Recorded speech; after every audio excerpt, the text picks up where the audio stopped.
Golden hour light streamed through the auto shop's open bay door. Charlotte Westfield stood in her silk blouse and burgundy leather skirt, completely out of place among the grease and tools. At 35, she was CEO of Westfield Technologies, worth over $200 million, and currently stranded because her luxury car had broken down on the highway. A mechanic emerged from under a truck, muscular, covered in grease stains, wearing worn overalls. He looked up and did a double take at the sight of her. "Can I help you?" he asked, wiping his hands on a rag. "My car broke down about 2 miles from here. The tow truck brought it. They said you're the best mechanic in town." "That's generous. I'm decent." He smiled, and Charlotte noticed he had kind eyes. "I'm Jake Sullivan. Let me take a look." Charlotte followed him to where her Mercedes sat. Jake popped the hood and started examining the engine with practiced efficiency. "You're not from around here," Jake observed. "Just passing through on my way to a work thing."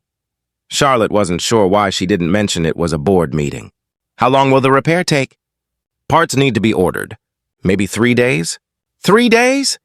Charlotte's mind raced through her schedule, the board meeting, the investor dinner, the merger negotiation.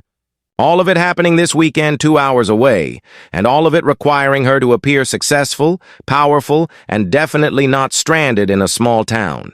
Is that a problem? Charlotte made a split-second decision born of desperation and exhaustion from years of corporate pressure. "Actually, I need a favor." "A huge, probably inappropriate favor." Jake raised an eyebrow. "I'm listening. I need to attend several events this weekend.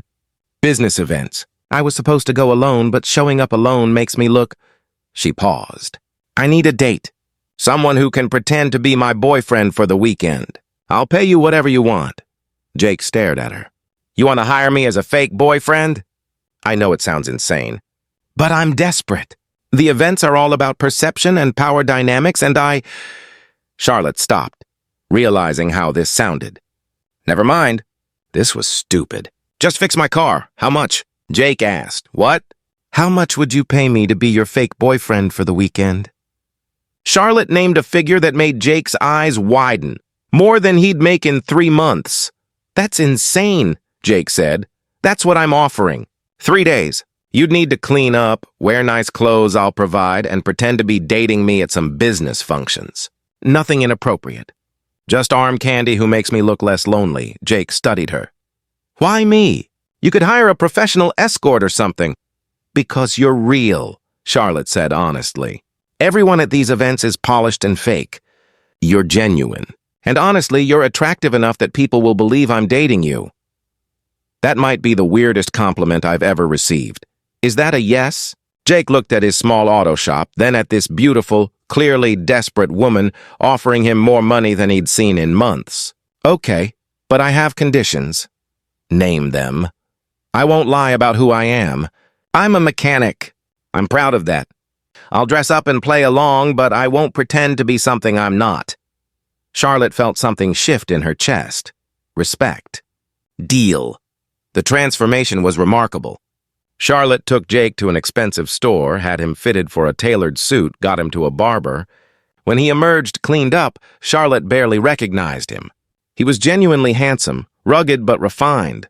"I feel like a fraud," Jake said, tugging at his collar. "You look perfect," Charlotte assured him. On the drive to the first event, a cocktail party with investors, Charlotte briefed Jake on the basics. "Just stay close, look interested when I talk business, and be polite."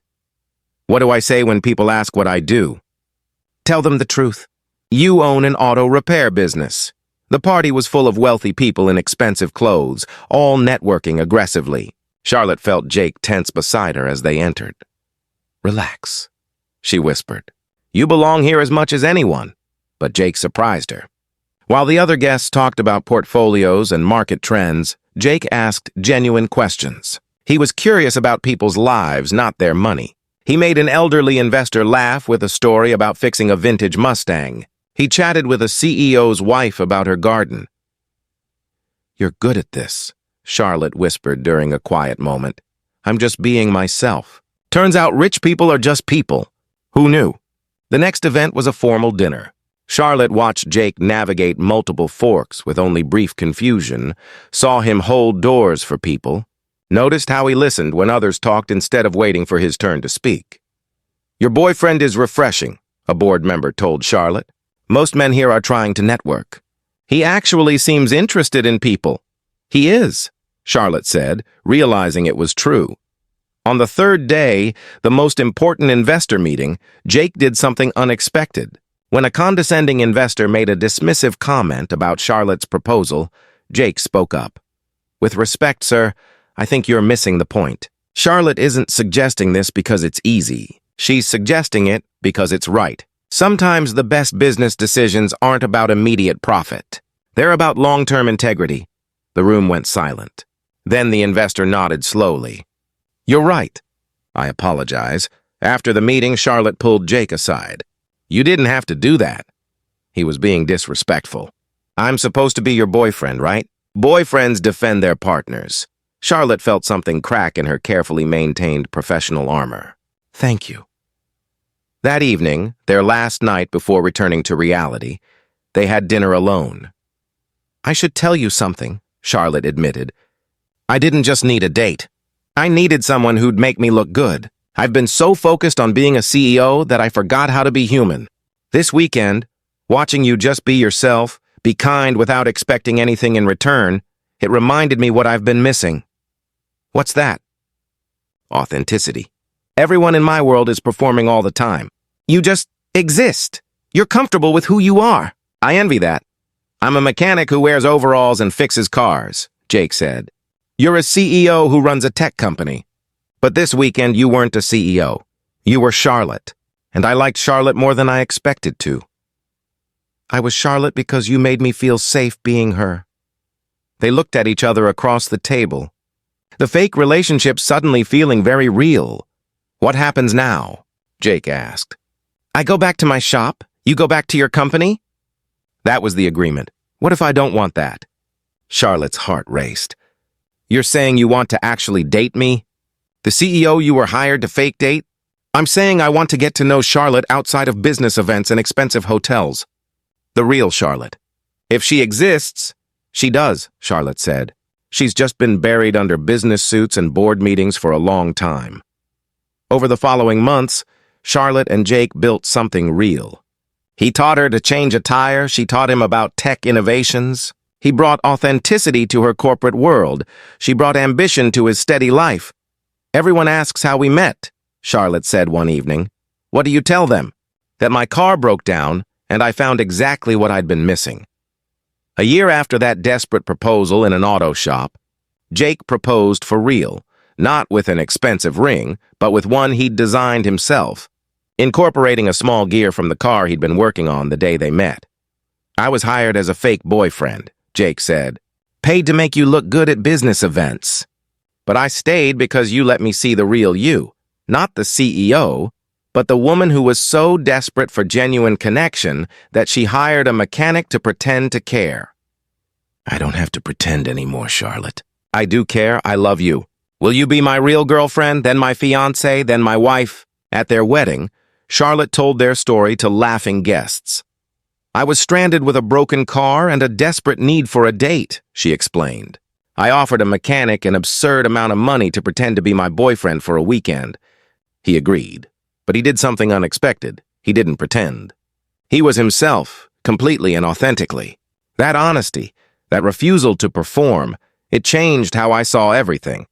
Success isn't about appearing powerful. It's about being real," Jake added. "She hired me to be fake.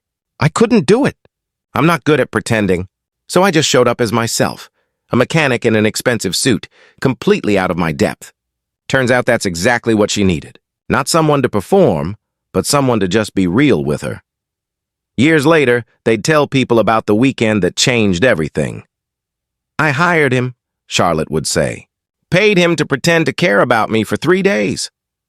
She thought she was hiring an actor, Jake would add. "She got a mechanic who couldn't act if his life depended on it." "Best money I ever spent," Charlotte would finish. "Because I didn't get what I paid for. I got something real instead, because sometimes desperation leads to unexpected honesty. Sometimes the person you hire to pretend ends up being the most authentic relationship you've ever had. And sometimes asking, Will you be my date for the weekend? To a stranger in an auto shop is exactly how you find the person who will help you remember who you really are beneath all the success and performance. If this story resonated with you, share and subscribe for more tales about finding authenticity in unexpected places. Comment about a time when someone's genuineness changed your perspective. Those moments when pretending stops and reality begins. They're where real connection lives.